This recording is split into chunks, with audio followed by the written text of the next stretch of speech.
জাতীয় বিশ্ববিদ্যালয়ের শিক্ষার্থীদের মধ্যে বেকারত্বের হার 28.24%। অন্যদিকে যারা চাকরি করেন তাদের অধিকাংশই কম আয়ের চাকরিতে নিয়োজিত। নারী ও গ্রামাঞ্চলের শিক্ষার্থীদের মধ্যে বেকারত্বের হার বেশি।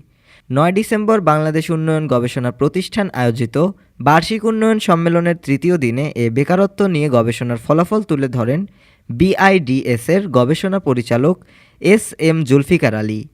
গবেষণায় দেখা যায়, জাতীয় বিশ্ববিদ্যালয় থেকে পাশ করা শিক্ষার্থীদের প্রায় 42.29% শিক্ষার্থী বেতনভোগী চাকরিতে এবং 16.24% শিক্ষার্থী নিজে উদ্যোক্তা হিসেবে কাজ করছেন। বেকারদের মধ্যে নারী ও গ্রামের শিক্ষার্থীদের হারও বেশি। সাধারণ শিক্ষা ব্যবস্থা থেকে এসএসসি পাশ করা শিক্ষার্থীদের মধ্যে বেকারত্বের হার তুলনামূলক বেশি।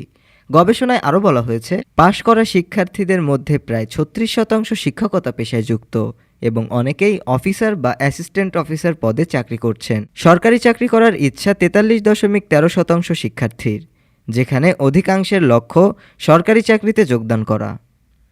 ডেস্ক রিপোর্ট, আজ বার্তা, ঢাকা।